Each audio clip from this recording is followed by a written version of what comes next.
Hello students, आज हम लोग स्टार्ट करेंगे ANTS FT3 और स्टार्ट करते हैं विद द क्वेश्चन नंबर 46। तो अगर हम लोग क्वेश्चन नंबर 46 में अगर आएंगे तो आपको देखने मिलेगा कि the correct order of the bond order for the following species.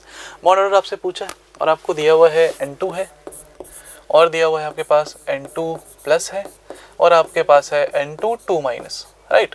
तो ऐसे क्वेश्चंस में सिंपल है, सबसे पहले आप क्या निकालो, आप ऐसा नंबर ऑफ इलेक्ट्रॉन्स निकालो। तो इस पे नंबर ऑफ इलेक्ट्रॉन्स 14 है, इसमें एक इलेक्ट्रॉन कम है तो इस पे 13 है और इस पे आपके पास 2 इलेक्ट्रॉन ज़्यादा है तो 16 है। तो हम लोग जानते हैं इस पे ट्रिक होता है एक सिंपल सा कि आपके पास पीक पे कौन होता है 14, देन इस तरीके से हम लोग करते हैं, इधर आएगा 15, इधर आएगा 16, इधर आएगा 13, है ना। और ये पीक पे जो होता है इस पे बॉन्ड ऑर्डर कितना होता है 3 और उससे नीचे आएंगे तो 0.5 कम करते हैं तो ये हो जाएगा 2.5 और इससे एक कम आएंगे तो इससे कम हो जाता है 2। तो आप देखोगे तो बताओ N2 पे 14 है तो 14 पे बॉन्ड ऑर्डर कितना आ जाएगा 3। यहाँ पर आप आएंगे तो इस पे बॉन्ड ऑर्डर कितना हो जाएगा, आपके पास कितने 13 इलेक्ट्रॉन्स है तो 2.5 और अगर आप यहाँ आएंगे तो इसमें 16 इलेक्ट्रॉन्स है तो इसका हो जाएगा 2।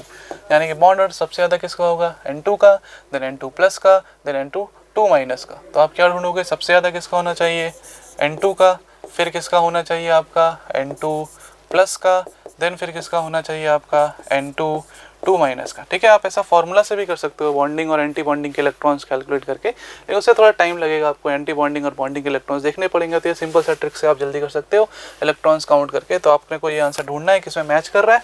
तो देख लेते हैं N2 N2 प्लस और N2 2 minus, N2 N2 plus N2 2 minus. तो इसका करेक्ट आंसर जो है वो ऑप्शन नंबर डी जो है ये करेक्ट आंसर हो जाएगा। ठीक है, चलिए हम लोग नेक्स्ट क्वेश्चन की तरफ बढ़ते हैं। नेक्स्ट क्वेश्चन में अगर हम लोग देखेंगे तो नेक्स्ट क्वेश्चन है अपने पास the number of lone pairs of electrons on central metal central atom in XeF4 molecule. ठीक है, तो XeF4 दिया है तो इसको कैलकुलेट करने का अलग अलग फार्मूला होता है। जो मैं यूज़ करता हूँ वो होता है V plus M plus A minus C/2, है ना। ये वैलेंस वाले electron, number of monovalent atoms, charge on an ion, charge on an cation divide by 2। तो इसके लिए आप पुट करोगे तो हो जाएगा valence element 8 plus number of monovalent number of monovalent आपके पास हो जाएगा 4, है ना, 4A और डिवाइड बाय 2। तो ये कितना हो गया आपके पास 6। अब 6 है तो बॉन्ड पेयर कितने हो जाएंगे, जितने फ्लोरीन है तो फ्लोरीन कितने हैं 4। तो बचे जो है टोटल 4 में 6 में से 4 गया तो बचा कितना 2। तो लोन पेयर कितना हो जाएगा 2। तो आपसे क्वेश्चन में क्या पूछा था, total number of lone pairs कितने हो जाएंगे। तो लोन पेयर कितने हो जाएंगे 2, यानी इसका करेक्ट आंसर जो है 47 का बी जो है ये करेक्ट आंसर हो जाएगा। ठीक है, सिंपल सा क्वेश्चन था, आई होप सबसे बन गया होगा। नेक्स्ट क्वेश्चन की तरफ हम लोग चलेंगे। नेक्स्ट क्वेश्चन है अपने पास क्वेश्चन नंबर 48। क्वेश्चन नंबर 48 में आपसे क्या बोला है, CH3CHO है, NH2OH है in the presence of acidic medium. ये भी आसान सा क्वेश्चन है, आपको याद रहता है, हम लोग पढ़ते हैं कि जब एल्डिहाइड या कीटोन का रिएक्शन हम लोग कराते हैं किसके साथ, अमोनिया डेरिवेटिव्स के साथ, है ना, with the presence of slightly acidic medium, तो वहाँ से ऐसे रिएक्शंस आपको देखने को मिलते हैं। और इसका रिएक्शन बड़ा सिंपल सा होता है कि अगर आपके पास CH3 C double bond OH है ना, और इसमें अगर हम लोग क्या डालते हैं NH2OH in the presence of acidic medium, तो क्या होता है, ट्रिक क्या होती है सिंपल सी कि यहाँ से ऑक्सीजन को हटा देते हैं और यहाँ से क्या करते हैं हाइड्रोजन H2 को निकाल देते हैं और NOH को जोड़ देते हैं। तो किसका फॉर्मेशन हो जाता है C डबल बॉन्ड N पे जुड़ा है OH और इधर क्या है H। तो इसको हम लोग क्या बोलते हैं, आप लोगों को पता ही होगा, क्या बोलते हैं इसको हम लोग ऑक्साइम। तो ये जो बना आपका ये क्या बन गया, ऑक्साइम बन गया। और इसी पे आपसे ऐसे भी क्वेश्चन पूछ सकता है कि बताओ ये GI शो करेगा कि नहीं करेगा। तो आप बोलोगे सर इस पर एक लोन पेयर है तो क्या बोलेंगे ये ग्रुप डिफरेंट है, ये ग्रुप डिफरेंट है तो ये GI भी शो करेगा। तो ऐसे क्वेश्चन भी आ जाते हैं कि प्रोडक्ट दे देगा, बोलेगा जो प्रोडक्ट बन रहा है क्या वो स्टीरियो आइसोमरिज्म शो करेगा। तो आप बोलोगे हाँ सर यहाँ तो शो कर रहा है। हालांकि ये क्वेश्चन में नहीं पूछा है, लेकिन आपका आंसर जो इसका करेक्ट आंसर जो है आपका वो क्या हो जाएगा, बी हो जाएगा, जो कि करेक्ट आंसर ऑक्साइम हो जाएगा। ठीक है, सिंपल सा क्वेश्चन था। इस क्वेश्चन में चलते हैं हम लोग। तो अगर हम लोग क्वेश्चन नंबर 49 में देखें तो क्वेश्चन नंबर 49 में अपने पास क्या हो जाएगा, क्वेश्चन नंबर 49 में आपसे बोला है कि आपके पास अमाइन है जो हिंसबर्ग रिएजेंट के साथ एल्कली इंसॉल्युबल प्रोडक्ट देता है। तो ये तो याद रखने वाली बात होती है वैसे तो, है ना, कि आपके पास अगर 1 डिग्री अमाइन है तो 1 डिग्री अमाइन जो होता है वो एल्कली के साथ सॉल्युबल प्रोडक्ट देता है, 2 डिग्री अमाइन जो है वो इंसॉल्युबल प्रोडक्ट देता है और 3 डिग्री जो है वो हिंसबर्ग रिएजेंट के साथ रिएक्शन ही नहीं करता है, यानी हमेशा ही कैसा रहता है आपका सॉल्युबल रहता है ना। तो आपको यहाँ पर आंसर क्या ढूंढना है कि इसमें से 2 डिग्री वाला अमाइन कौन सा है। तो आप बोलोगे सर 2 डिग्री वाला अमाइन कौन सा है, C है। तो आपका इसका करेक्ट आंसर जो है वो C हो जाएगा आपका करेक्ट आंसर। ठीक है, हालांकि अगर आप देखना चाहो तो ऐसे समझने के लिए भी कर सकते हैं, आपको रट्टा मारने की जरूरत नहीं होती। इसमें एक कॉन्सेप्ट भी होता है कि सपोज मैंने अगर क्या लिया 2 डिग्री अमाइन लिया, मैं R लेके चल रहा हूँ। अगर आपके पास 2 डिग्री अमाइन है और आपने इसमें क्या डाला हिंसबर्ग रिएजेंट, हिंसबर्ग रिएजेंट क्या है PH S double bond O double bond हो और क्या है Cl। तो क्या होगा, यहाँ से ये लोन पेयर जो है ये इस पर अटैक करेगा, ये ऊपर आएगा, फिर वापस आएगा और फिर यहाँ से Cl निकल जाएगा, है ना। डायरेक्ट ऐसा रिएक्शन लिख रहा हूँ मैं, मैकेनिज्म को, स्टेप को कम कर दिया, इतना तो आपको समझ में आता ही होगा। तो आप बोलोगे यहाँ से क्या होगा, ये निकल जाएगा। तो सर क्या बना सर, बन गया PH S डबल बॉन्ड हो, है ना, नीचे भी S डबल बॉन्ड हो, Cl तो बाहर निकल गया और यहाँ से H प्लस निकल जाएगा क्योंकि नाइट्रोजन पे चार्ज कैसा आएगा, पॉजिटिव। तो यहाँ से कौन बचा, N, और N पे कौन जुड़ा हुआ होगा आपके पास, N के साथ यहाँ पर कौन जुड़ा हुआ है आपके पास, R जुड़ गया है। कौन जुड़ गया है, N के साथ R जुड़ गया है। कितने R जुड़े हुए हैं, 2 R जुड़े हुए हैं। तो आप बोलोगे कि अगर मैं इसमें बेस डाल दूँ, NaOH डालूँ या KOH डालूँ, है ना, अल्कली डाल दूँ, तो आप क्या बोलोगे, सर क्या इस नाइट्रोजन के पास कोई एसिडिक हाइड्रोजन है क्या, नहीं है। तो अगर इसके पास कोई एसिडिक हाइड्रोजन नहीं है तो क्या ये रिएक्शन देगा, क्या नहीं देगा। तो ये हमेशा ही कैसा रह जाएगा, इनसॉल्युबल रह जाएगा। कैसा रह जाएगा, इनसॉल्युबल ही रह जाएगा। इसलिए हम लोग बोलते हैं कि ये 2 डिग्री में होता। अगर सोचो आप, अगर यहाँ 1 डिग्री होता तो इस पर एक हाइड्रोजन होता, और अगर इस पर एक हाइड्रोजन होता तो वो हाइड्रोजन एसिडिक होता और वो इसके साथ रिएक्ट करता, इसीलिए वो कैसा हो जाता, सॉल्युबल, वहाँ पर सॉल्ट का फॉर्मेशन करता। इसीलिए 1 डिग्री जो है वो सॉल्युबल होता है अल्कली में, लेकिन जो 2 डिग्री है वो सॉल्युबल नहीं हो पाता है इस हिंसबर्ग रिएजेंट के रिएक्शन में। ठीक है, तो इस तरीके से आप समझ के याद रख सकते हो। बाकी याद रहता है तो और अच्छी बात है, आप क्वेश्चन और फास्ट कर सकते हो। ठीक है, चलिए हम लोग आगे बढ़ते हैं। तो इसका आंसर क्या हो जाएगा अपना, अगर हम लोग बोले तो ये कौन सा है, सी जो है अपना करेक्ट आंसर है। नेक्स्ट हम लोग क्वेश्चन की तरफ बढ़ते हैं।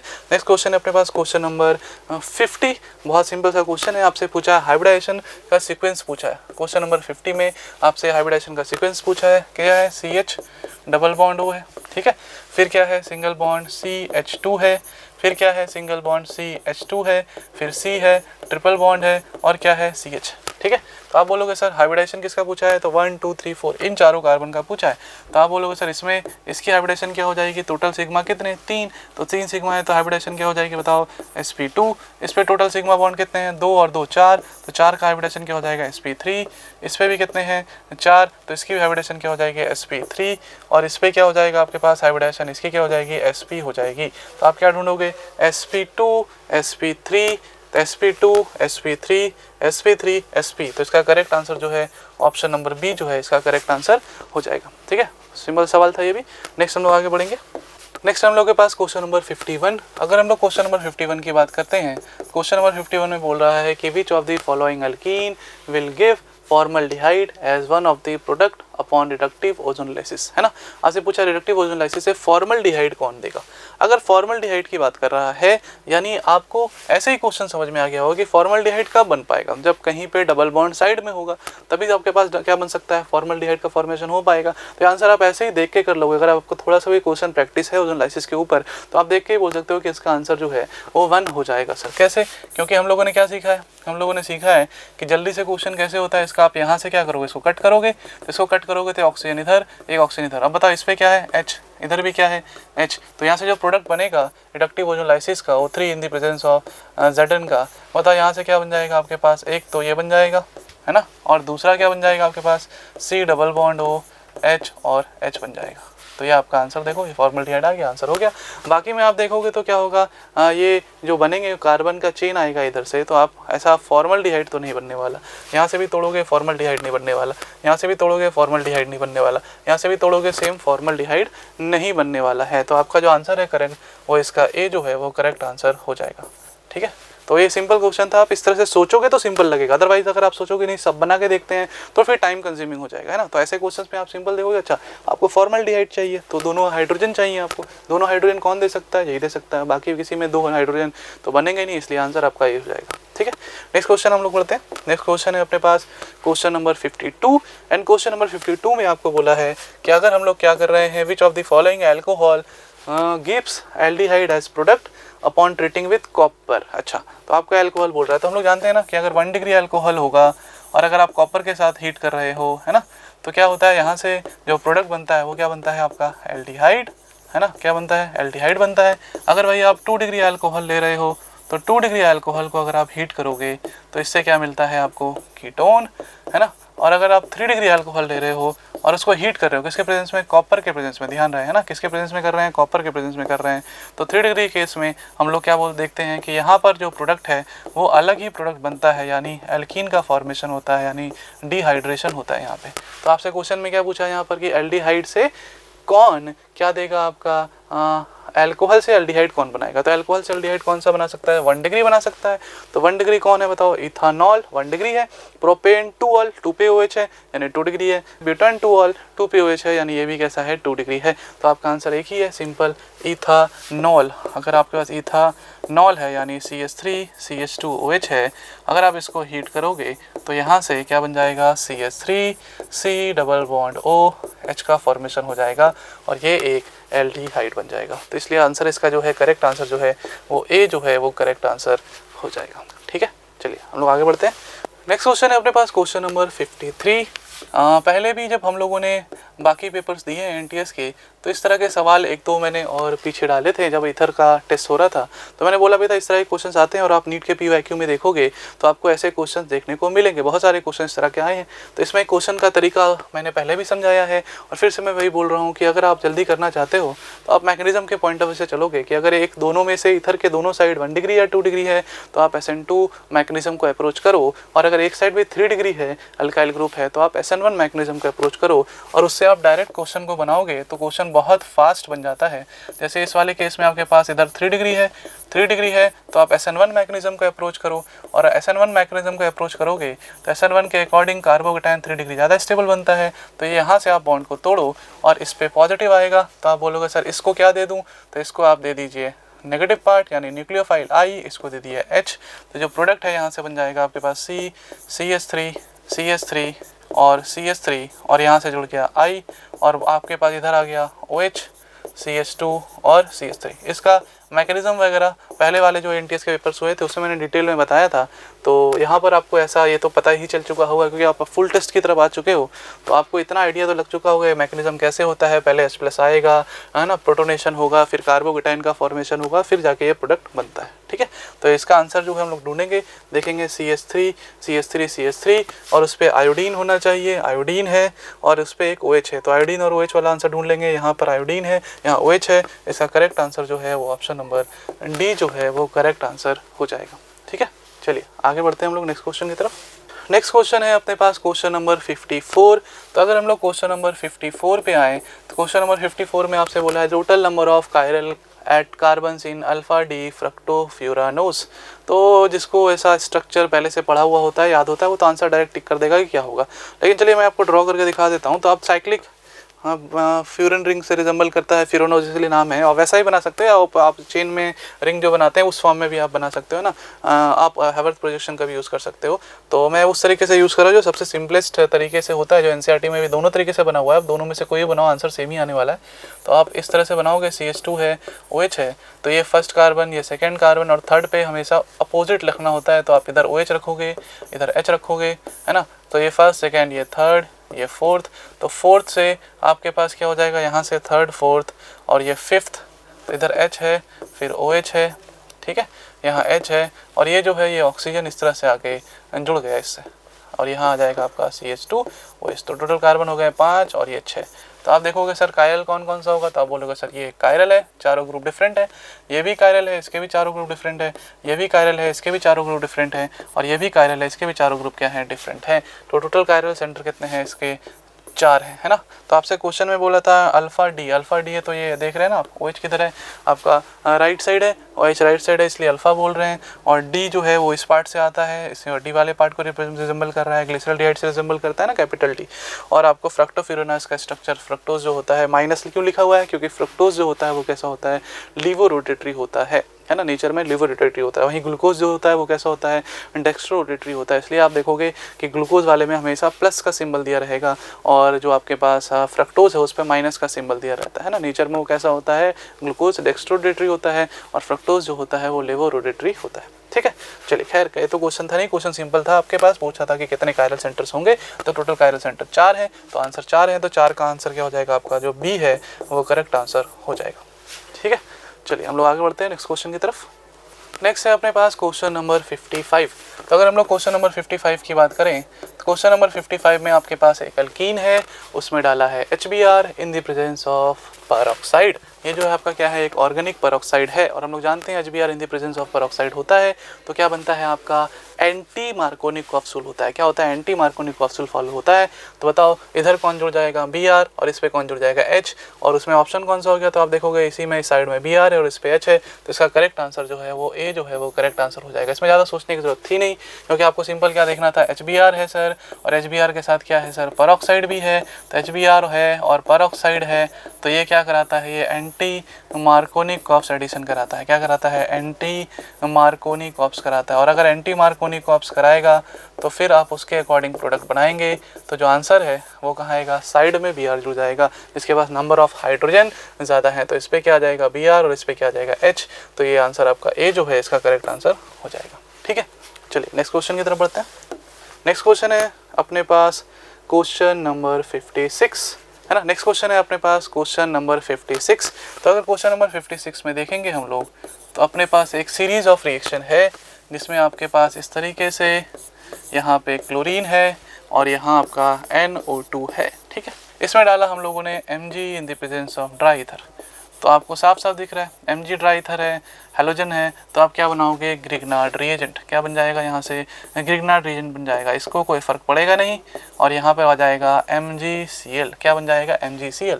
अब इसमें क्या डाला गया, CO2, तो CO2 क्या होता है, C double bond O double bond O, इस पर क्या है डेल पॉजिटिव, इस पर क्या है डेल नेगेटिव, और इस पर क्या होता है माइनस, है ना, RMgX, तो इस पे माइनस ऐसा लेते हैं हम लोग, तो ये किसी तरह बिहेव करेगा न्यूक्लियोफाइल की तरह, तो इस पे अटैक करेगा, ये डबल बॉन्ड खुल जाएगा, तो बताओ क्या हो जाएगा, यहाँ से जो प्रोडक्ट बनेगा यहाँ से ये क्या हो जाएगा आपके पास, इससे कौन जुड़ा, कार्बन, कार्बन से कौन जुड़ा हुआ, डबल बॉन्ड O पे क्या आ गया माइनस, और इस पे जो NO2 है वो NO2 एज इट इज़ वैसा ही रहेगा, और फिर मीडियम कैसा कर दिया गया, बताओ हाइड्रोलिसिस कराया गया, तो H3O+, यहाँ से H+ मिल जाएगा इसको, और एक इसमें कन्वर्ट हो जाएगा COOH में, क्या हो जाएगा C डबल बॉन्ड OH, और इधर आ गया आपके पास NO2। तो आप क्या ढूंढोगे कि सर मेटा पोजीशन पे होने चाहिए COH और NH2, है ना, और ये मेटा, तो COH और NH2 कौन कौन से में ग्रुप में है, तो आप देखोगे NH2 बोल रहा हूँ मैं, NO2 है ना, तो आप क्या बोलोगे COH और NO2, तो COH और NO2 कहाँ है, COH NH2 है, CHO NH2 है, तो COH और NO2 यहाँ पे है, तो ऑप्शन नंबर C जो है ये अपना करेक्ट आंसर हो जाएगा। देखिए आपके पास है ना, बस ये इसी को ऐसे घुमा के ऐसा यहाँ पर लिखा हुआ है। ठीक है ना, तो हम लोग क्या बोलेंगे, आंसर जो है अपना वो क्या हो जाएगा, करेक्ट आंसर C निकल के आ जाएगा। चलिए आगे बढ़ते हैं हम लोग। नेक्स्ट क्वेश्चन है अपने पास क्वेश्चन नंबर 57। अगर हम लोग क्वेश्चन नंबर 57 पे आएंगे तो क्वेश्चन नंबर 57 पे आपको क्या देखने को मिल रहा है, एक सीरीज ऑफ रिएक्शन है। फिर से आपके पास है ऐसा नाइट्रोबेंजीन, इसमें आपने डाला H2PD in the presence of C2H5OH, तो ये क्या कराएगा, रिडक्शन कराएगा, तो कैसे होगा बताओ, removal of oxygen and addition of hydrogen, NO2 से कन्वर्ट हो जाएगा NH2 में, यानी 1 डिग्री अमाइन यानी कि एनिलीन का फॉर्मेशन हुआ। अब ये जो 1 डिग्री अमाइन है इसमें आपने डाला NaNO2 in the presence of HCl और ये 0 to 5 डिग्री सेल्सियस, यानी क्या हो जाएगा, डायएजोटाइजेशन। क्या हो जाएगा, डायएजोटाइजेशन, यानी यहाँ से डाइजोनियम सॉल्ट का फॉर्मेशन हो जाएगा। किसका फॉर्मेशन हो जाएगा, डाइजोनियम सॉल्ट का फॉर्मेशन हो जाएगा, N2+ और Cl- का फॉर्मेशन हो जाएगा। अब इसमें आपने डाला aniline in the presence of H+, यानी आपने डाला NH2 और मीडियम रखा है एसिडिक, तो पूछा भाई कि प्रोडक्ट क्या बनेगा, तो ये तो कपलिंग रिएक्शन कराएगा, है ना, और कपलिंग रिएक्शन कराएगा तो जो प्रोडक्ट है वो कैसा बन जाएगा, कुछ इस तरीके से ये जाके जुड़ेगा। N2 कैसा होगा, देखिए मैं बताता हूँ आपको, ये एक्चुअल में कैसा है, N double bond N triple bond N है और इस पर प्लस ऐसा होता है, तो ये रेजोनेंस में जब जाएगा तो इलेक्ट्रॉन खींच लेगा, तो क्या बन जाएगा, RN डबल बॉन्ड N, इस पर क्या आ गया, पॉजिटिव चार्ज, और ये किसी तरह बिहेव करेगा, इलेक्ट्रोफाइल की तरह, किसी तरह बिहेव करेगा, इलेक्ट्रोफाइल की तरह। और ये कैसा ग्रुप है, इलेक्ट्रॉन डोनेटिंग, यानी ये एक्टिवेटिंग ग्रुप है। एक्टिवेटिंग ग्रुप के से प्रोडक्ट कहाँ बनेगा आपका, ऑर्थो पे या पैरा पे, तो ये जो N है, ये जो N पॉजिटिव है, ये N पॉजिटिव आके यहाँ से पैरा पे अटैक करके जुड़ जाता है, इसलिए आपका आंसर जो आता है वो ऐसा आ जाता है कि आपके पास जो है NH2 जैसा है वही है और इसका पैरा पोजिशन ये है, तो यहाँ से कौन जुड़ेगा, ये N, फिर क्या है डबल बॉन्ड N ये वाला, और इसके बाद R, तो R यहाँ पर मेरे पास कौन था बताओ, R कौन है, ये है बेंजीन है, तो मैं R की जगह बेंजीन लिखूंगा। तो ये जो है इसको क्या बोलते हैं हम लोग, एजोडाई का फॉर्मेशन हुआ, है ना, और इसका कलर होता है, बताओ कलर कैसा होता है, तो येलो कलर होता है इसका। अगर OH होता तो कैसा हो जाता, आपके पास ऑरेंज कलर होता, तो आप बोलोगे ये बन गया सर। तो आप ढूंढोगे कि सर कौन सा वाला आंसर है, तो एक NH2 होना चाहिए और डबल बॉन्ड NH, हाँ डबल बॉन्ड N और NH2 है, ये वाला है। तो आपका आंसर जो है वो करेक्ट आंसर क्या हो जाएगा, बी जो है ये करेक्ट फॉर्मेशन हो जाएगा, है ना। एजोडाइज वाले पे क्वेश्चन था। मैकेनिज्म अगर आप बोलो तो यहाँ पर क्या होता है, इलेक्ट्रोफिलिक एरोमेटिक सब्स्टिट्यूशन रिएक्शन हुआ, है ना। कैसे हुआ वो समझ में आ गया होगा, मैंने शॉर्ट में बताया कि यहाँ से रेजोनेंस होके ये इसमें चला जाएगा और ये इलेक्ट्रोफाइल की तरह इस पर अटैक करेगा पैरा पे और ये बन जाएगा। तो यहाँ पर R जो था वो बेंजीन था, तो मैंने बाद में बेंजीन लगा दिया, तो इससे आपको समझने में आसान हो जाएगा। ठीक है, चलिए हम लोग आगे बढ़ते हैं नेक्स्ट क्वेश्चन की तरफ। नेक्स्ट क्वेश्चन है अपने पास क्वेश्चन नंबर 58। तो क्वेश्चन नंबर 58 जो है इसमें आपको पूछा है कि आपके पास क्या है, फिनॉल, और फिनॉल में आपने क्या डाला, जिंक यानी जिंक डस्ट। तो बताओ जिंक डस्ट डालने से क्या होगा, फिनॉल से एक इसमें कन्वर्ट हो जाता है बेंजीन में, किस में कन्वर्ट हो जाता है, बेंजीन में कन्वर्ट हो जाता है। और बेंजीन में फिर क्या बोल रहा है, Cl2 डाला है, किसमें, एक्सेस में, in the presence of anhydrous AlCl3। अब एनहाइड्रस AlCl3 के प्रेजेंस में डाला है ना। और आपके पास क्या है, डार्क और कोल्ड। इस चीज़ का ध्यान रखना है कि क्या लिखा हुआ है, डार्क और कोल्ड लिखा हुआ है, डार्क और कोल्ड लिखा हुआ है। अगर डार्क और कोल्ड लिखा हुआ है यानी आप सनलाइट के प्रेजेंस में रिएक्शन मत करा देना, फ्री रेडिकल वाला रिएक्शन यहाँ पे नहीं होगा। यहाँ पर Cl2 और AlCl3 है, यानी यहाँ पर इलेक्ट्रोफिलिक वाला रिएक्शन होगा। यानी यहाँ क्या होगा, आपके पास इलेक्ट्रोफिलिक एरोमेटिक सब्स्टिट्यूशन रिएक्शन आप कराओगे तो Cl2 और AlCl3 आपस में रिएक्ट करके क्या मिलते हैं, इलेक्ट्रोफाइल जो मिलता है वो इलेक्ट्रोफाइल क्या मिलता है आपको, Cl पॉजिटिव। तो क्या करेगा, एक एक करके सारे हाइड्रोजन को यहाँ से रिप्लेस करेगा और सब जगह जाके कौन जुड़ जाएगा, आपका Cl जुड़ जाएगा। तो उसके अकॉर्डिंग अगर अपन आंसर देखेंगे तो ऑप्शन नंबर डी जो है ये करेक्ट आंसर निकल के अपना आ जाता है ना। बहुत लोगों ने जल्दी जल्दी के चक्कर में अगर क्वेश्चन किया होगा तो फिर उन्होंने सी मार दिया होगा, ध्यान नहीं दिया होगा थोड़ा। तो हालांकि आंसर क्या हो जाएगा आपका, ऑप्शन डी जो है ये करेक्ट आंसर हो जाएगा, क्योंकि यहाँ पर डार्क कोल्ड लिखा हुआ है और लेविस एसिड भी है ना। अदरवाइज क्वेश्चन में लिखता है एब्सेंस ऑफ लेविस एसिड और यहाँ पर लिखता है डार्क नहीं लिखता, यहाँ पे कहता है in the presence of sunlight. तो फिर आप उसके अकॉर्डिंग आंसर करते तो फिर कुछ और आंसर आपका निकल के आ जाता। ठीक है, चलिए आगे बढ़ते हैं हम लोग नेक्स्ट क्वेश्चन की तरफ। नेक्स्ट क्वेश्चन है अपने पास क्वेश्चन नंबर 59। तो अगर हम लोग क्वेश्चन नंबर 59 की तरफ जाएंगे तो क्वेश्चन नंबर 59 में आपसे पूछा है, मैच द कॉलम वाला है, पहला PCl5 है। तो अभी पीछे जो फॉर्मूला बताया था उसके अकॉर्डिंग अपन लिखेंगे, तो लिखेंगे 5 वैलेंस इलेक्ट्रॉन प्लस 5/2, वैल्यू आएगी 5। अगर 5 आया तो आप बोलोगे सर इसका क्या हो जाएगा, आपके पास 5 है तो sp3d हो जाएगा। सर क्या हो जाएगा, sp3d हो जाएगा। और sp3d कैसा होता है आपको पता ही है, ये होता है ट्राइगोनल बाई पिरामिडल। कैसा होता है, ट्राइगोनल बाई पिरामिडल होता है, ट्राइगोनल बाय पिरामिडल होता है, क्योंकि इसमें कोई लोन पेयर नहीं है तो हम लोग डायरेक्ट ऐसा लिख रहे हैं। ठीक है, नेक्स्ट अपने पास है BRF5। तो BRF5 में अगर हम लोग देखेंगे तो BRF5 में हो जाएगा 7 + 5/2 यानी 6/2, यानी कि 6/2, 6 आ जाएगा ना, 12 हो गया ना अपने पास, 7 5 12, 6 हो गया। तो हम लोग बोलेंगे बॉन्ड पेयर कितने हो गए, 5, एंड लोन पेयर कितने हो गए, 1। तो आप बोलोगे सर क्या हो जाएगा फिर इसका, तो इसमें टोटल वैल्यू 6 है। 6 है तो कैसा हम लोग बोल सकते हैं कि 6 में कुछ इस तरीके का स्ट्रक्चर दिखेगा। ये ब्रोमीन है, फ्लोरीन फ्लोरीन फ्लोरीन फ्लोरीन, एक क्या हो जाएगा लोन पेयर और यहाँ हो जाएगा फ्लोरीन। तो ये इस तरह का दिखता है कि नहीं। तो हम लोग क्या बोलेंगे, कैसा है, स्क्वायर, और एक पिरामिड नीचे की तरफ बन रहा है, लोन पेयर को कंसिडर नहीं करेंगे ज्योमेट्री में। तो आप बोलोगे सर क्या बन जाएगा यहाँ पर, स्क्वायर पिरामिडल। क्या बन जाएगा, स्क्वायर पिरामिडल। ठीक है, स्क्वायर पिरामिडल बन जाएगा। तो अगर इसके अकॉर्डिंग ऑप्शन ढूंढे तो शायद अगर मिल जाए, मैं बाकी भी डिस्कस कर दूंगा, लेकिन देख लेते हैं कि अगर हम लोग देखें तो PCl5 का अपना ट्राइगोनल बाई पिरामिडल यानी A का 2 और A का 2 एक ही ऑप्शन में, तो आप यहीं से टिक कर दोगे। B का 3, B का स्क्वायर पिरामिडल, तो B का 3 है। अब C का 4 और D का 1 कैसे, वो भी मैं आपको दिखा देता हूँ। जैसे SO3 है तो SO3 में अपना फॉर्मूला लगाएंगे तो हम लोग क्या हो जाएगा, 6/2, है ना। सल्फर है ना, सल्फर का वैलेंस इलेक्ट्रॉन 6/2, ऑक्सीजन मोनोवैलेंट नहीं इसलिए काउंट नहीं करते हैं।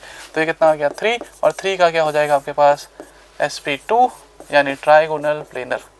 ये हो जाएगा ट्राइगोनल प्लेनर। तो ट्राइगोनल प्लेनर क्या हो गया आपके पास, 4। तो देखो आप C का 4 है ना। देन XeO3, तो XeO3 में अगर हम लोग आएंगे तो फिर क्या हो जाएगा बताओ, फिर से 8/2 यानी 4। तो ये क्या हो जाएगा आपके पास, बताओ यहाँ से हम लोग क्या बोलेंगे कि ये कैसा हो जाएगा सर, sp3 है ना। लेकिन इसमें क्या है, बॉन्ड पेयर भी है, तो बॉन्ड पेयर कितने हो जाएंगे, 3, और लोन पेयर कितना हो जाएगा, 1। तो ये कैसा दिखेगा, XeO3 आपका कैसा दिखेगा। तो आप बोलोगे सर क्या है अपने पास, लोन पेयर है एक, और इधर आपके पास 3 ऐसे हो जाएंगे जिसपे ऑक्सीजन होगा, तो लोन पेयर ढक देंगे। तो आप क्या बोलोगे सर कैसा हो जाएगा, पिरामिडल, है ना, ऐसा ये पिरामिडल जैसा दिख रहा है, तो आप बोलोगे ये कैसा होगा सर, पिरामिडल हो जाएगा। तो हम लोग बोलेंगे यहाँ से ये कैसा हो गया आपके पास, पिरामिडल हो गया। तो आपका आंसर मैच कर जाएगा, पिरामिडल। डी का क्या हो जाएगा, 1 हो जाएगा। तो ए का 2, अभी हम लोगों ने देखा था पीछे, ट्राइगोनल BRF F5, बी का 3, स्क्वायर पिरामिडल देखा था हम लोगों ने, SO3 अभी देखा हम लोगों ने, ट्राइगोनल प्लेनर। तो सी का आपका 4 एंड डी का आपका क्या हो जाएगा, 1, पिरामिडल हो जाएगा। जो पिरामिडल आ गया तो इसके अकॉर्डिंग आंसर ये हो जाएगा। हालांकि ये क्वेश्चन आप पहले ऑप्शन पे ही टिक कर लोगे, बहुत कम टाइम लगाओगे आपको क्वेश्चन करने में, क्योंकि पहले से ही ऑप्शन मिल गया आपको कि एक ही ऑप्शन में ये पे 2 दिया, बाकी सब पे 1 ही दिया हुआ था। ठीक है, चलिए आगे बढ़ते हैं हम लोग नेक्स्ट क्वेश्चन की तरफ। नेक्स्ट क्वेश्चन है अपने पास क्वेश्चन नंबर 60। क्वेश्चन नंबर 60 में आपसे बोला है the class of product obtained in the following reaction. बड़ा इजी सा क्वेश्चन है और बहुत फेमस सा क्वेश्चन भी है, आपके पास एम्बिडेंट लिगेंड पे क्वेश्चन है। तो आप देखोगे यहाँ पर क्या RCH2Cl AgCN है। अगर AgCN है तो कोवलेंट बॉन्ड है, और कोवलेंट बॉन्ड है तो क्या होगा, AgCN कोवलेंट बॉन्ड है। तो इसमें आप ऐसा बोल सकते हो कि सर यहाँ से नाइट्रोजन का लोन पेयर ये अटैकिंग करेगा, तो इसलिए कौन जुड़ेगा, NC। और अगर KCN होता तो कौन जुड़ता, आपके पास CN जुड़ता, तो आपका प्रोडक्ट NC होगा, और NC जुड़ा तो क्या होता है, आइसोनाइट्राइल। तो आपका आंसर जो है, इसका करेक्ट आंसर जो है वो बी जो है वो करेक्ट आंसर हो जाएगा। ठीक है, चलिए नेक्स्ट क्वेश्चन की तरफ बढ़ते हैं हम लोग। नेक्स्ट क्वेश्चन जो है अपने पास वो है क्वेश्चन नंबर 61। और क्वेश्चन नंबर 61 में आपसे बोला है कि which of the following will release maximum amount of heat of hydrogenation. क्या हो जाएगा, हीट ऑफ हाइड्रोजनेशन मैक्सिमम क्या होगा। तो अगर आप हीट ऑफ हाइड्रोजनेशन की बात करें तो आपका मैक्सिमम क्या होगा, तो आप क्या देखोगे, हीट ऑफ हाइड्रोजनेशन जो है डेल्टा H जो है हीट ऑफ हाइड्रोजनेशन वो क्या होता है आपके पास, इन्वर्सली प्रोपोर्शनल होता है किसके, स्टेबिलिटी ऑफ एल्कीन के। किसके होता है, स्टेबिलिटी ऑफ एल्कीन के। जितना ज़्यादा अनस्टेबल एल्कीन होगा उतना ज़्यादा डेल्टा H क्या होगा, ज़्यादा होगा। तो आपको क्या देखना है, आपको सिंपल देखना है कि इसमें अल्फ़ा H जो है आपका वो क्या होगा, सबसे कम होगा। जिसमें अल्फ़ा H जो है वो सबसे कम होगा, वही आपका क्या हो जाएगा, आंसर निकल के आ जाएगा, है ना। तो ये तो देखकर आप कर लोगे, अगर थोड़ा भी आइडिया आपको है अल्फ़ा H काउंट करने का तो आप फटाक से करते हो, लेकिन मैं फिर भी काउंट करके दिखा देता हूँ। अल्फ़ा कौन है, ये अल्फ़ा है, ये अल्फ़ा है, तो इस पर अल्फ़ा H कितने हो जाएंगे, यहाँ पे 3 है और यहाँ पर 1 है, तो टोटल अल्फ़ा H कितना है इसमें, 4। इसमें अगर आप आओगे तो इसमें अल्फ़ा H कितना हो जाएगा, ये वाला अल्फ़ा, ये अल्फ़ा है, ये अल्फ़ा है और ये अल्फ़ा है, तो 3 3 6 3 9 और 2 11। तो इस पर अल्फ़ा H कितना हो गए, 11 हो गए। इसमें डबल बॉन्ड यहाँ पर दिया हुआ था, तो आपके पास ये वाला अल्फ़ा है और ये वाला अल्फ़ा है, तो आप अल्फ़ा H इसमें अगर बोलोगे तो आप बोलोगे सर इधर 2 है, इधर 1 है, टोटल 3 है। लेकिन इस वाले में सिर्फ अल्फ़ा ये है, तो आप बोलोगे सिर्फ अल्फ़ा H इसमें सिर्फ इसकी वजह से आएगा। तो इस पर कितने हाइड्रोजन है सर, 1, तो इस पर अल्फ़ा हाइड्रोजन 1 है, यानी ये सबसे अनस्टेबल एल्कीन है। और जो सबसे अनस्टेबल एल्कीन होगा उसका हीट ऑफ हाइड्रोजनेशन क्या होगा, सबसे ज़्यादा हो जाएगा। तो आप क्या बोलोगे कि जो सर आंसर है वो इसका आंसर डी जो है वो करेक्ट आंसर हो जाएगा। ठीक है, चलिए आगे बढ़ते हैं हम लोग नेक्स्ट क्वेश्चन की तरफ। नेक्स्ट क्वेश्चन में अगर हम लोग देखेंगे क्वेश्चन नंबर 62, तो अगर क्वेश्चन नंबर 62 अगर हम लोग देखें तो सीरीज ऑफ रिएक्शन है। फिर से आपको दिया है C डबल बॉन्ड O और Cl है, और इसमें डाला गया H2PdBaSO4, H2PdBaSO4। ये क्या है, रोजनमन रिडक्शन। ये तो क्या है सर, रोजनमन रिडक्शन है। अगर ये रोजनमन रिडक्शन है सर तो इसमें क्या हो जाएगा, यहाँ से ये कन्वर्ट हो जाएगा किसमें, C double bond O H में कन्वर्ट हो जाएगा, यानी बेंजल्डिहाइड बनाएगा। क्या बनाएगा, बेंजल्डिहाइड बनाएगा। और यहाँ पर क्या है अपने पास, कॉन्सेंट्रेटेड NaOH है और in the presence of H3O+ है। तो अब क्या होगा सर, तो आप देखोगे कि सर यहाँ पर अपने पास कोई भी अल्फ़ा हाइड्रोजन तो है नहीं, नो अल्फ़ा हाइड्रोजन, है ना। और आप किसके प्रेजेंस में रिएक्शन करा रहे हो, स्ट्रॉन्ग बेस के प्रेजेंस में। तो जरा याद कीजिए, ऐसा एल्डिहाइड या आपके पास दिया है जो अल्फ़ा हाइड्रोजन नहीं है और आप कॉन्सेंट्रेटेड NaOH के साथ रिएक्शन करा रहे हो, तो आप क्या बोलोगे, कौन सा रिएक्शन होगा, जी बिल्कुल सही बात, कौन सा रिएक्शन होगा, कैनिज़ारो रिएक्शन होगा। क्या होगा, कैनिज़ारो रिएक्शन होगा। और अगर आपको सिर्फ यही दिया है तब तो आप आंसर ढूंढो, सबसे पहले ऐसा ढूंढो कि सर कैनिज़ारो रिएक्शन में क्या बनता है। कैनिज़ारो रिएक्शन में बनता है सर एसिड सॉल्ट बनता है, और क्या बनता है सर, तो अल्कोहल बनता है। तो आप क्या ढूंढोगे, एसिड सॉल्ट एंड अल्कोहल। लेकिन चूंकि यहाँ H3O+ दिया है यानी एसिडिफिकेशन कराया है, तो एसिड सॉल्ट से वो किस में कन्वर्ट हो जाएगा, एसिड में। तो आपको क्या ढूंढना है, किस में सर, कार्बोक्सिलिक एसिड। यहाँ पर इसके बदले COH होगा और एक में क्या होगा, CH2OH होगा। तो आप बोलोगे सर मैं तो डायरेक्टली लिख सकता हूँ। आप पूरा मैकेनिज्म से भी कर सकते हो, लेकिन चूंकि आपको अगर प्रोडक्ट पता है इसमें तो सर एसिड बनेगा, तो एसिड सॉल्ट है H3O+ इसलिए एसिड बन गया, और दूसरा अल्कोहल बनता है, तो आप फटाक से आंसर ढूंढ पाओगे। अगर इसमें क्वेश्चन में थोड़ा लेंदी क्वेश्चन होता तो फिर आप क्या करते, तब आपको मैकेनिज्म से जाना होता है, लेकिन यहाँ पे इतना तो करना है नहीं। आप क्या करोगे, यहाँ पर ऐसा सिंपल कैनिज़ारो रिएक्शन करा के आपको क्या मिलेगा, एसिड और अल्कोहल मिलेगा। तो आप क्या ढूंढोगे, एसिड और अल्कोहल किसमें ऑप्शन दिया है, और वो एक ही ऑप्शन आपको दिख रहा है जो कि ऑप्शन नंबर बी जो है ये आपका करेक्ट आंसर हो जाएगा। ठीक है,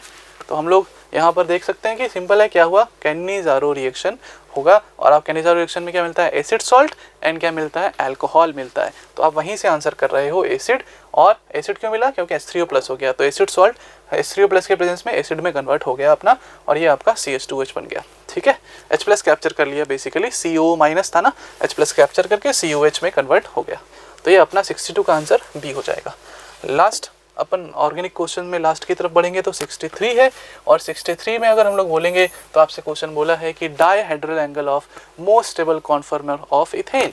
बहुत इजी है, डायहेड्रल एंगल कॉन्फॉर्मर आप सबको पता होती है, तो आप डायरेक्ट कर सकते हो कि जितना होगा 60 डिग्री। आंसर जो है वो बी होता है, 60 डिग्री होगा। अब हालांकि मैं ड्रॉ करके आपको दिखा देता हूँ मोस्ट स्टेबल कॉन्फॉर्मर क्या होगा। तो हम लोग जानते हैं कि दो ही है, इक्लिप्स और स्टैगर्ड बन पाएंगे यहाँ पर। तो आप बोलोगे सर इथेन जो है वो क्या है, इथेन हो जाएगा आपके पास CH3 बॉन्ड CH3। तो आप बोलोगे सर ये फ्रंट कार्बन सपोज और ये बैक है, तो फ्रंट पे 3 ग्रुप्स हैं, तो फ्रंट पे 3 ग्रुप्स हैं, तो लगाया H H और H। तो फ्रंट को किससे बनाते हैं हम लोग, डॉट से, और बैक को बनाते हैं हम लोग सर्कल से। अब इस पे क्या बनाना है, मोस्ट स्टेबल, तो हम लोग क्या बनाएंगे, स्टैगर्ड बनाएंगे। तो यहाँ क्या हो जाएगा H, यहाँ क्या हो जाएगा H, और यहाँ क्या हो जाएगा H। तो इसके बीच का एंगल क्या है, तो इसके बीच का एंगल है 60 डिग्री, और यही पूछा है क्वेश्चन में। तो आप बोलोगे ये क्या होगा, 60 डिग्री। ये क्या है आपका स्टैगर्ड, क्या है, स्टैगर्ड है। तो ये आपका मोस्ट स्टेबल यही होगा, और यही आपका आंसर है। तो हम लोग क्या बोलेंगे, इसका आंसर क्या होगा सर, बी हो जाएगा, 60 डिग्री। अगर आपको लीस्ट स्टेबल बोलता तो फिर क्या होता, इनके बीच इक्लिप्स होता, और इक्लिप्स होता तो थीटा कितना होता, 0 डिग्री, तो आपका आंसर 0 डिग्री होता। लेकिन आपसे पूछा है मोस्ट स्टेबल, तो most stable is staggered in this case. तो आप बोलोगे कि यहाँ पे आपका बी जो है वो करेक्ट आंसर हो जाएगा। ठीक है।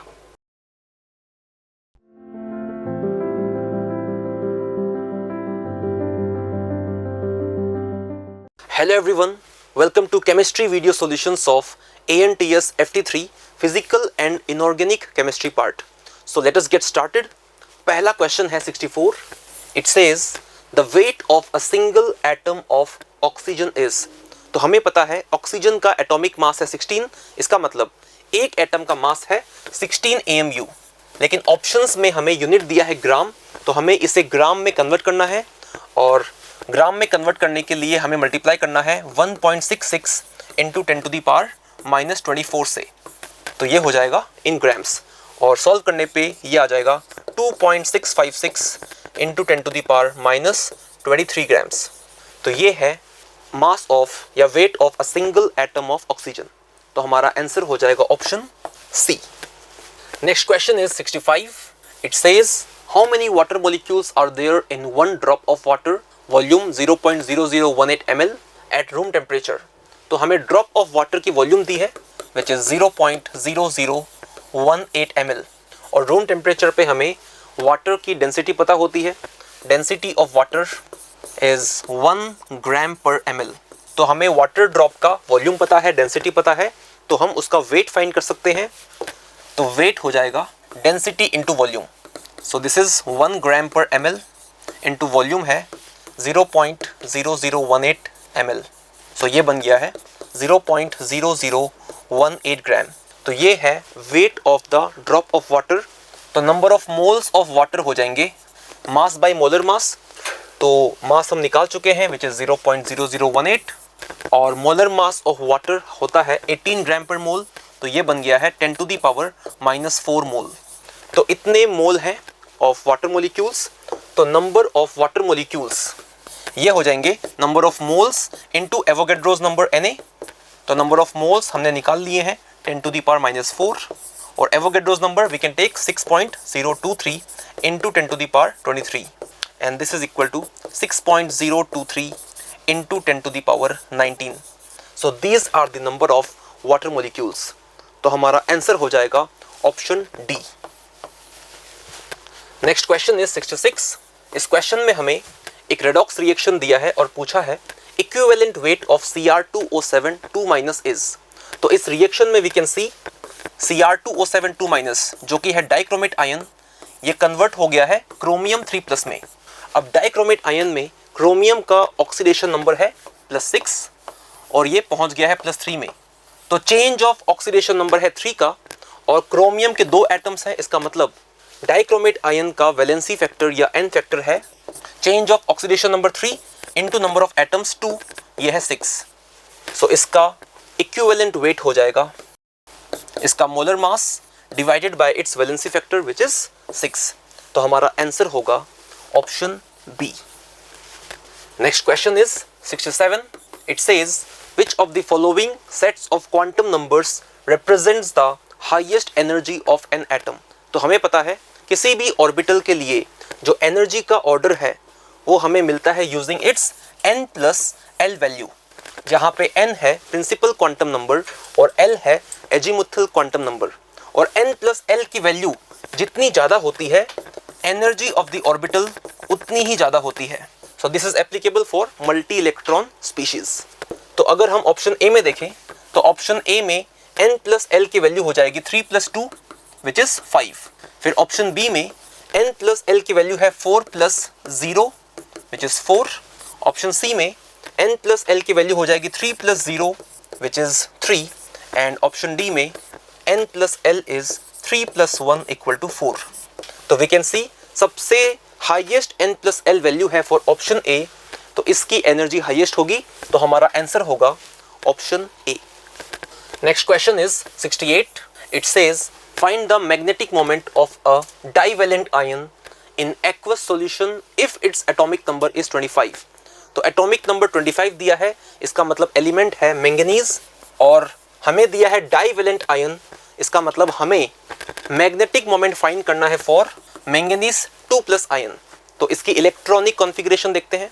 सो मैंगनीज के लिए इलेक्ट्रॉनिक कॉन्फ़िगरेशन है आर्गन 3d5 4s2। तो हमें इसमें से 2 इलेक्ट्रॉन निकालने हैं, इसका मतलब मैंगनीज 2+ आयन, इसकी इलेक्ट्रॉनिक कॉन्फ़िगरेशन होगी आर्गन 3d5 4s0। तो अगर हम 3d सबशेल के लिए बॉक्स डायग्राम बनाएं, सो वी हैव 3d5, तो हमें 5 इलेक्ट्रॉन्स की फिलिंग करनी है, तो वो कुछ इस तरीके से होगी। So we can see number of unpaired electrons हैं 5 और मैग्नेटिक मोमेंट का फॉर्मूला है √n × n+2 bm, जहाँ पे n है नंबर ऑफ अनपेयर्ड इलेक्ट्रॉन्स। तो n की वैल्यू है 5, वैल्यू को यहाँ पुट करेंगे तो ये बनेगा 5 × 5+2 which is √35 which is approximately equal to 5.9 bm। तो गिवन ऑप्शंस में हमारा आंसर होगा option B. Next question is 69. It says the first 4 ionisation energy values of an element are 190, 578, 872 and 5960 kilocalorie. The number of valence electrons in the element is.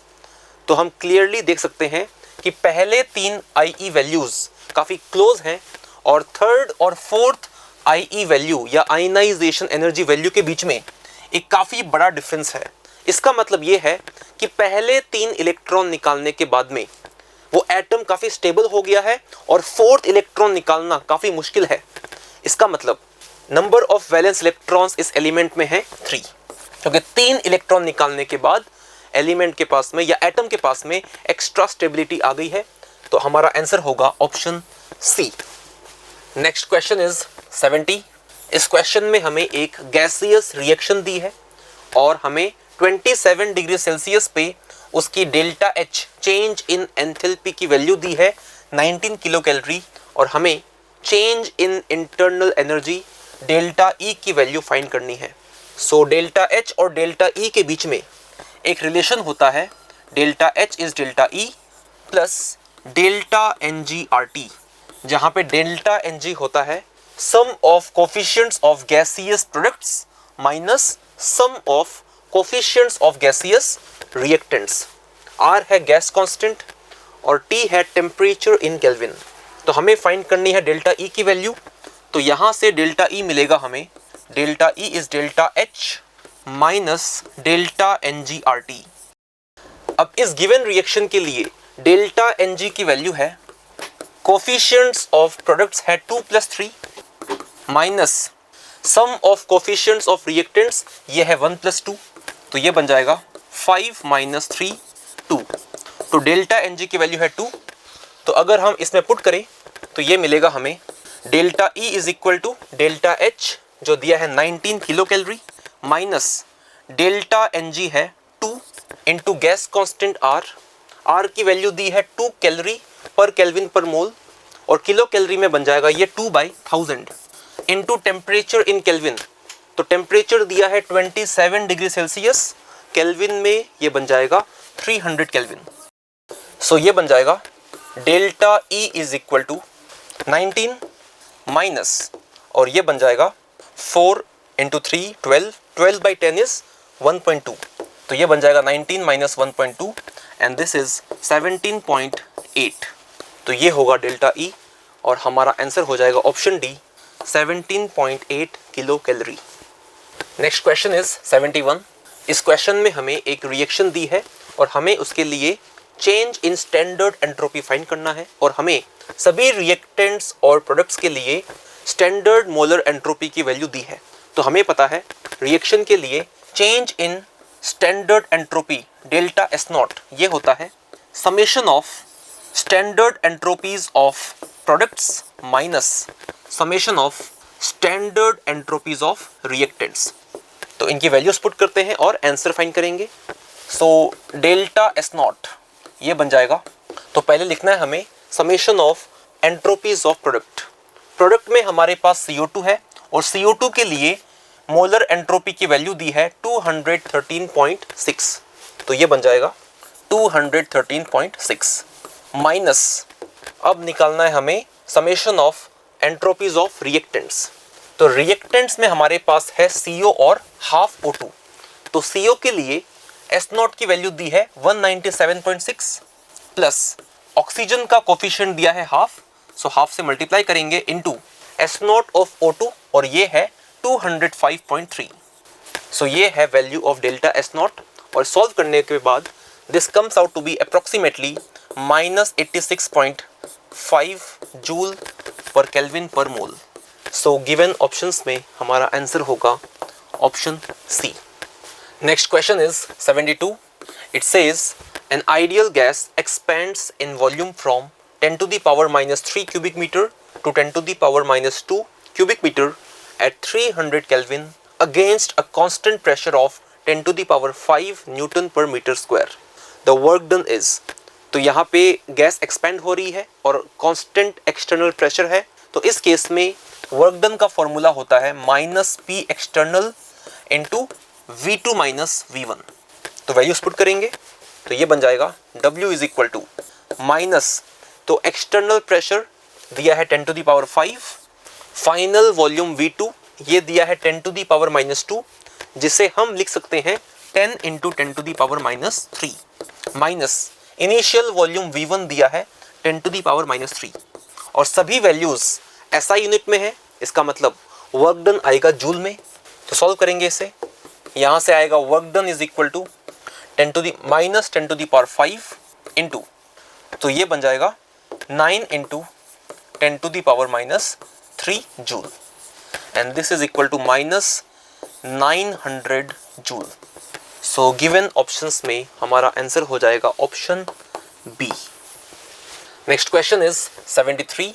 इस क्वेश्चन में हमें एक reaction equilibrium दिया है और हमें रिएक्टेंट और प्रोडक्ट दोनों के लिए इक्विलिब्रियम कॉन्सेंट्रेशंस भी दिया है और हमें निकालना है the value of equilibrium constant Kc। तो Kc का एक्सप्रेशन होता है equilibrium concentration of product by equilibrium concentration of reactant to the power their coefficient. तो ये बन जाएगा प्रोडक्ट में है NO2 तो इसकी equilibrium concentration to the power its coefficient 2 divided by equilibrium concentration of reactant which is N2O4 और इसका कोफिशिएंट है 1। तो वैल्यूज पुट करेंगे तो ये बन जाएगा Kc इज इक्वल टू, अब NO2 की इक्विलिब्रियम कॉन्सेंट्रेशन क्वेश्चन में दी है 1.2 × 10 to the power -2, इसका आएगा square divided by equilibrium concentration of N2O4, ये हमें दिया है 4.8 into 10 to the power minus 2। तो सॉल्व करने पे this is equal to 3 into 10 to the power minus 3 mole per litre. तो गिवन ऑप्शंस में हमारा आंसर हो जाएगा option C. Next question is 74। इस क्वेश्चन में हमें गिवन रिएक्शन के लिए Kp बाई Kc का रेशियो फाइंड करना है। तो हमें पता है Kp is equal to Kc into RT to the power delta Ng। तो यहाँ से मिलेगा हमें Kp by Kc is equal to RT to the power delta Ng। तो डेल्टा Ng है sum of coefficients of gaseous products minus sum of coefficients of gaseous reactants. तो given reaction के लिए डेल्टा Ng की value है, product का coefficient है 1 minus reactants में है 1.5, तो 1 प्लस हाफ, तो ये बन जाएगा -1/2। तो डेल्टा Ng है -1/2, इसका मतलब Kp by Kc this becomes RT to the power -1/2। So given options में हमारा आंसर होगा option D. Next question is 75। It says the number of H plus ions present in 1 cubic centimeter of a solution whose pH is 10 is। तो हमें pH दिया है 10, इसका मतलब जो H plus ion की concentration या molarity है that is equal to 10 to the power minus 10 molar, और हमें solution की volume दी है 1 cubic centimeter, तो लीटर में ये है 10 to the power minus 3 litre. तो हमारे पास H plus ions के लिए molarity भी है और उसकी वॉल्यूम भी है, इसका मतलब moles of H plus ions. तो मोल्स का फॉर्मूला होता है मोलैरिटी इंटू वॉल्यूम।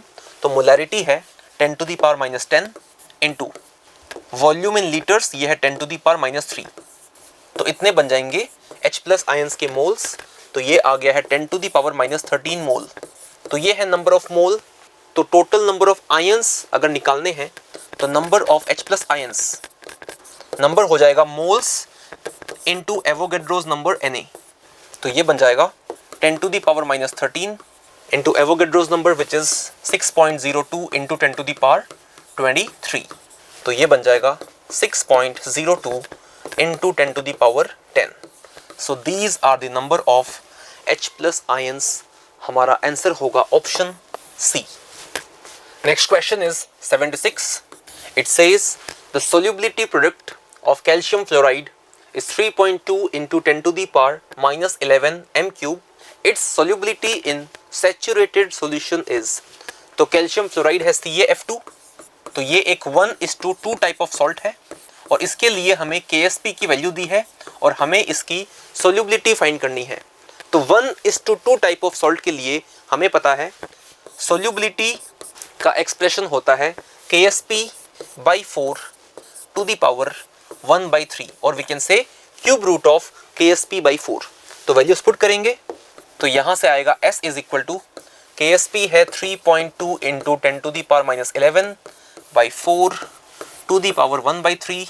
तो ये बन जाएगा 8 into 10 to the power minus 12, इसका क्यूब रूट 1/3। सो 8 का क्यूब रूट होता है 2 into 10 to the power minus 4।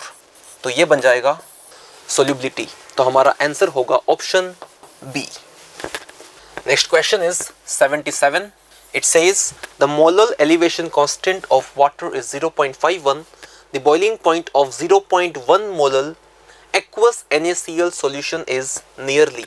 तो हमें पता है elevation in boiling point delta TB, इसका एक्सप्रेशन है I into KB into M, जहाँ पे I है वन टॉप फैक्टर, KB है molar elevation constant and M है molality of solution.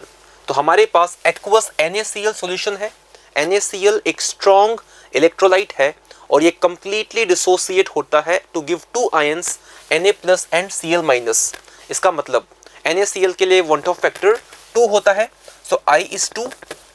Molar elevation constant इसकी वैल्यू दी है 0.51 और मोलालिटी क्वेश्चन में दी है 0.1 मोलर। तो ये बन जाएगा 0.102 degree Celsius. This is the elevation in boiling point और हमें निकालना है the boiling point of solution.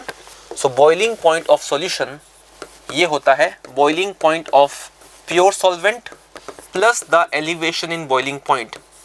तो boiling point of pure solvent water ये होता है 100 डिग्री सेल्सियस, प्लस एलिवेशन है 0.102 डिग्री सेल्सियस, तो ये बन जाएगा 100.102 degree Celsius which is approximately equal to 100.1 degree Celsius. This is the boiling point of solution. तो हमारा आंसर हो जाएगा option B. Next question is 78. It says osmotic pressure of a solution is 0.0821 atmosphere at a temperature of 300 Kelvin. The concentration in moles per liter will be. तो osmotic pressure of a solution पाई का formula है CRT, जहाँ पे C है molar concentration, तो यहाँ से C की वैल्यू आ जाएगी पाई बाई RT। तो इसमें हम वैल्यूज पुट कर सकते हैं। तो कॉन्सेंट्रेशन C हो जाएगा पाई, ऑस्मोटिक प्रेशर पाई दिया है 0.0821 बाई R, और R की वैल्यू होती है इन लीटर एटमॉस्फेयर पर मोल पर केल्विन, ये होता है 0.0821, और टेम्परेचर क्वेश्चन में दिया है केल्विन में 300 kelvin. So this is equal to, ये कैंसिल हो जाएगा, this becomes 1/300, so 1/3 is approximately 0.33, तो ये बन जाएगा approximately we can say 0.3 into 10 to the power minus 2. So this is the concentration in mole per liter. So given options में हमारा answer होगा option C. Next question is 79. इस क्वेश्चन में हमें एक सेल रिएक्शन दी है और उसके लिए हमें standard cell potential E0 cell दिया है 3.17 वोल्ट, और हमें non standard cell potential E cell find करना है। सो इसके लिए हमें अप्लाई करना पड़ेगा Nernst equation. So Nernst equation है E cell is equal to E0 cell minus 0.06 by N log of. तो प्रोडक्ट्स में हमारे पास मैग्नीशियम है, तो मैग्नीशियम 2+ कॉन्सेंट्रेशन, और प्रोडक्ट्स में सिल्वर सॉलिड फेज में है तो इसका एक्टिव मास कांस्टेंट है, डिवाइडेड बाय रिएक्टेंट्स में मैग्नीशियम का एक्टिव मास कांस्टेंट है क्योंकि ये सॉलिड फेज में है, और वह हमारे पास सिल्वर प्लस आयन है, तो Ag प्लस की concentration to the power its coefficient 2। तो अब हमें इनकी वैल्यूज पुट करनी है, तो वैल्यूज पुट करेंगे तो E0 सेल ये दिया है 3.17 माइनस 0.06 बाई N, तो N है moles of electrons transferred. So magnesium has become magnesium 2+, इसका मतलब 2 मोल इलेक्ट्रॉन ट्रांसफर हुए हैं, तो 0.06 बाई 2 लॉग ऑफ Mg2+ की कॉन्सेंट्रेशन 0.12 डिवाइडेड बाई Ag+ की कॉन्सेंट्रेशन है 10 to the power minus 4, तो ये बन जाएगा इसका स्क्वायर। अब सॉल्व करना है हमें इसे, so this becomes E cell is equal to, तो ये है 3.17 minus 0.06 by 2 which is 0.03 into, ये बन जाएगा log of, and this we can write as 12 into 10 to the power 6। सो इसे हम लिख सकते हैं 3.17 minus 0.03 into, and this we can write as log of 4 into 3 into 10 to the power 6। सो ये है log of A into B into C, ये बन जाएगा log A plus log B plus log C। So this we can write as 3.17 minus 0.03 into log 4 is approximately 0.6 plus log 3 is approximately 0.48 plus log of 10 to the power 6, ये बन जाएगा 6। तो जब इसको solve करेंगे तो approximately वैल्यू आ जाएगी 2.96 volt. So this is E cell, तो गिवन ऑप्शंस में हमारा आंसर होगा option C. Next question is 80. It says if a current of 80 microampere is drawn from a cell for 100 days, then the number of Faradays involved are. तो number of Faradays, इसका formula है total charge involved Q divided by 96500, और total charge Q we can say Q is I into T, current into time, divided by 96500। तो question में हमें current I दिया है और टाइम भी दिया है 100 डेज, तो वैल्यूज पुट करेंगे। So number of Faraday's involved ये हो जाएगा, करंट है 80 माइक्रो एम्पियर, तो एम्पियर्स में ये हो जाएगा 80 into 10 to the power minus 6, और टाइम 100 डेज दिया है और हमें लिखना है सेकेंड्स में SI यूनिट, तो वो बन जाएगा 100 डेज और एक दिन में होते हैं 24 आवर्स, तो इंटू 24, और 1 आवर में देर आर 60 मिनट्स, तो इंटू 60, और एक मिनट में देर आर 60 सेकेंड्स, तो ये मल्टीप्लाई करेंगे डिवाइडेड बाय 96500। तो इसको सॉल्व करने पे the value comes out to be approximately 7.16 into 10⁻³ so given options में हमारा आंसर हो जाएगा option B. Next question is 81। इस क्वेश्चन में हमें गिवन रिएक्शन के लिए rate of disappearance of N2 minus dN2/dt दिया है और हमें rate of disappearance of H2 minus dH2/dt find करना है।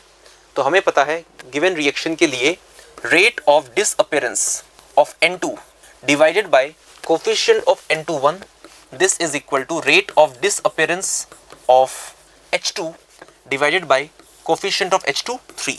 तो ये होता है relation between the rate of disappearances. So this becomes minus 1/1 dN2/dt is equal to minus 1/3 dH2/dt। तो क्वेश्चन में हमें माइनस dN2/dt दिया है और ये पूछा है, तो वैल्यूज पुट करेंगे। तो यहाँ से मिल जाएगा हमें dH2/dt minus dH2/dt, this is 3 times of minus dN2/dt and this is equal to 3 into, और ये हमें दिया है 0.02, this is equal to 0.06 mole per litre पर सेकेंड। सो गिवन ऑप्शंस में हमारा आंसर हो जाएगा option C. Next question is 82। It says the acid which has a peroxy linkage is, तो पैरोक्सी लिंकेज का मतलब है ऑक्सीजन ऑक्सीजन बॉन्ड। तो ऑप्शन ए में हमें दिया है डाइथाइनिक एसिड, इसका केमिकल फॉर्मूला है H2S2O6।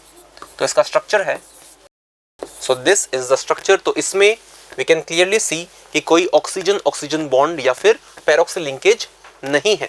फिर ऑप्शन बी में हमें दिया है सल्फ्यूरस एसिड, ये होता है H2SO3, तो इसका स्ट्रक्चर है, सो इसके अंदर भी कोई पैरोक्सी लिंकेज नहीं है। फिर ऑप्शन सी में हमें दिया है Carolus acid which is H2SO5, इसका स्ट्रक्चर हमें याद रखना है। तो इसमें वी कैन क्लियरली सी कि एक पैरोक्सी लिंकेज है, तो हमारा आंसर हो जाएगा ऑप्शन सी कैरोस एसिड। और ऑप्शन डी में हमें दिया है पायरो सल्फ्यूरिक एसिड, ये है H2S2O7, इसका स्ट्रक्चर है, तो इसमें भी कोई पैरोक्सी लिंकेज नहीं है, तो हमारा आंसर है option C Caro's acid. Next question is 83। It says which of the following has more acidic character, और हमें ऑप्शंस में ऑक्सीजन फैमिली के कोवेलेंट हाइड्राइड्स दिए हैं। सो जब डाउन द ग्रुप जाएंगे we have H2O, H2S, H2Se and H2Te। और हमें पता है कि कोवेलेंट हाइड्राइड्स के लिए as we go down the group acidic nature बढ़ता है। इसका रीजन ये है कि as we go down the group atom की साइज बढ़ेगी और बॉन्ड एनर्जी कम हो जाएगी, तो बॉन्ड इजीली ब्रेक हो जाएगी और इस वजह से acidic nature increases down the group. तो सबसे ज़्यादा एसिडिक नेचर है H2Te में, हमारा आंसर हो जाएगा option D. Next question is 84। इस क्वेश्चन में हमें दो स्टेटमेंट्स दिए हैं। Statement 1, KMnO4 is purple in colour due to charge transfer. तो KMnO4 इसके अंदर मैंगनीज है +7 ऑक्सीडेशन स्टेट में, तो मैंगनीज का Mn+7 में इसका जो इलेक्ट्रॉनिक कॉन्फ़िगरेशन होगा वो है D0 कॉन्फ़िगरेशन। इसका मतलब इसका जो पर्पल कलर है it is not because of DD transition, इसका कलर आता है बिकॉज ऑफ चार्ज और इलेक्ट्रॉन ट्रांसफ़र, और we can say charge transfer spectra. तो इसका मतलब स्टेटमेंट 1 बिल्कुल सही है, इसका colour comes because of charge transfer from oxygen to manganese. और स्टेटमेंट 2 में दिया है there is no electron present in d orbitals of manganese in MnO4-, बिल्कुल सही बात है, क्योंकि MnO4- which is +7 oxidation state for manganese, D0 configuration, कोई भी इलेक्ट्रॉन प्रेजेंट नहीं है। तो दोनों स्टेटमेंट करेक्ट है। सो हमारा आंसर हो जाएगा option A. Statement 1 and statement 2 both are correct. Next question is 85। इस क्वेश्चन में हमें लिस्ट 1 में कुछ आयंस दिए हैं जिन्हें हमें मैच करना है with the colours given in list 2। तो लिस्ट 1 में हमें डी ब्लॉक के मेटल आयंस दिए हैं, इनके कलर्स एनसीईआरटी में दिए हैं in the chapter D and F block. तो हमें उन कलर से मैच करना है। कॉपर 2+ का कलर होता है ब्लू, तो पी को मैच करेंगे विथ 4। फिर क्यू निकल 2+, इसका कलर है ग्रीन, तो इसे मैच करेंगे विथ 2 ग्रीन।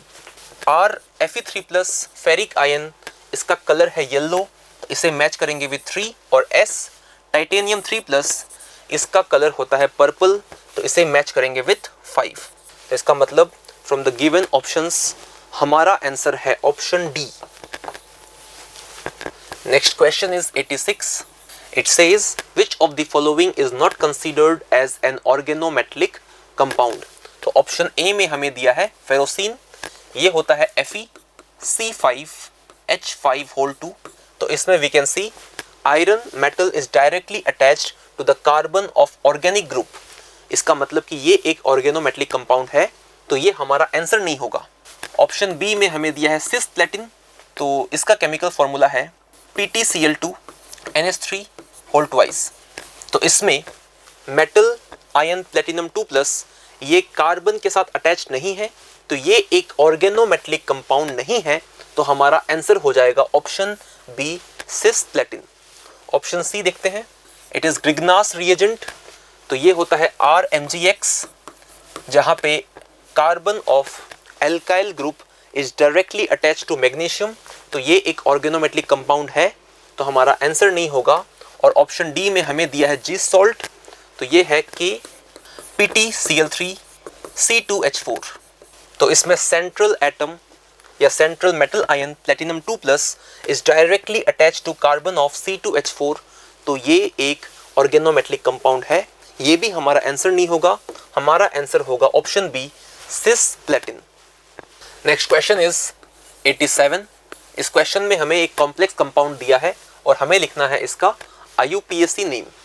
तो इसके अंदर जो कॉम्प्लेक्स पार्ट है वो है CuNH3(4)2+। This is the complex part, तो ये एक कैटायनिक कॉम्प्लेक्स है और काउंटर आयंस है नाइट्रेट आयन NO3-। तो अगर हम इसका IUPAC नेम लिखें तो इसमें 4 अमोनिया लिगेंड है, तो इसका नाम आ जाएगा टेट्रा। और अमोनिया लिगेंड के लिए वी राइट अमीन, तो टेट्रा अमीन विथ M। और फिर हमारे पास सेंट्रल एटम है कॉपर 2+, तो ये बन जाएगा कॉपर, फिर ब्रैकेट में रोमन न्यूमेरिकल्स में 2। तो कॉपर इसलिए आया क्योंकि ये एक कैटायनिक कॉम्प्लेक्स है। अगर ये एक एनायनिक कॉम्प्लेक्स होता तो यहाँ पे आता cuprate, but since it is cationic it is copper 2। और उसके बाद जो काउंटर आयंस है वो है नाइट्रेट, तो ये है इसका IUPAC नेम, तो हमारा आंसर हो जाएगा option D. Next question is 88। इसमें हमें 2 स्टेटमेंट्स दिए हैं। Statement 1 says complex of calcium with EDTA is used to treat lead poisoning. तो ये स्टेटमेंट बिल्कुल करेक्ट है। तो लेड पॉइजनिंग में जो Pb2+ या लेड के आयंस फ्रीली अवेलेबल है, इनकी रिएक्शन करवाते हैं with complex of calcium with EDTA, which is CaEDTA2+। तो जब ये रिएक्शन होती है तो लेड आयंस कैल्शियम को रिप्लेस कर देंगे और ये बनाएंगे कॉम्प्लेक्स PbEDTA2+ और कैल्शियम आयंस फ्री हो जाएंगे। तो जो लेड आयंस पहले फ्रीली अवेलेबल थे, अब वो कॉम्प्लेक्स बना के फ्रीली अवेलेबल नहीं है और इस तरीके से लेड पॉइजनिंग को ट्रीट करते हैं। तो स्टेटमेंट 1 इज करेक्ट। अब स्टेटमेंट 2 में दिया है EDTA इज हेक्साडेंटेट लिगेंड, तो EDTA is ethylene diamine tetra acetate ion, तो इसकी डेंसिटी है 6। इसके पास 6 डोनर एटम्स हैं, जिसमें से 2 हैं nitrogen atoms, nitrogen donor atoms, and 4 हैं ऑक्सीजन डोनर एटम्स। तो इसके पास टोटल डेंसिटी है 6, तो it is a hexadentate ligand. तो स्टेटमेंट 2 भी करेक्ट है, बोथ स्टेटमेंट्स आर करेक्ट, तो हमारा आंसर होगा option A. Next question is 89। It says phenolphthalein acts as an indicator within a pH range of. तो ये एक एसिड बेस्ड इंडिकेटर है और इसका pH ट्रांजिशन रेंज हमें याद रखना है, इट इज 8.2 to 10. सो 8.2 से कम pH पे इट इज कलरलेस और 10 से ज़्यादा pH पे it turns pink and the transition range is 8.2 to 10 approximately. तो हमारा आंसर हो जाएगा option A. Next question is 90. It says the reagents NH4Cl and aqueous NH3 will precipitate. तो सॉल्ट एनालिसिस ऑफ कैटायंस में group 3 के group reagent है NH4Cl and aqueous NH3. इसका मतलब ग्रुप 3 के जो कैटायंस है उन्हें ये प्रेसिपिटेट करेगा, लेकिन ग्रुप 3 के बाद में जो ग्रुप्स हैं उनके कैटायंस को ये प्रेसिपिटेट नहीं करेगा. तो ऑप्शन ए में हमें दिया है कैल्शियम 2+. अब कैल्शियम 2+ आता है ग्रुप 5 में, तो ये उसे प्रेसिपिटेट नहीं करेगा. ऑप्शन बी है एल्यूमिनियम 3+. एल्यूमिनियम 3+ ग्रुप 3 का कैटायन है, तो ग्रुप 3 का ग्रुप रिएजेंट उसे प्रेसिपिटेट करेगा. इसका मतलब हमारा आंसर होगा option B aluminium 3+. Aluminium 3+ with NH4Cl and aqueous NH3 ये बनाता है precipitate of aluminium hydroxide. So aluminium 3+ will precipitate. Option C में दिया है मैग्नीशियम 2+ आयन, ये है ग्रुप 6 में, तो ये प्रेसिपिटेट नहीं होगा. और ऑप्शन डी में हमें दिया है जिंक 2+, ये है ग्रुप 4 में, तो ये भी प्रेसिपिटेट नहीं करेगा. हमारा आंसर है ऑप्शन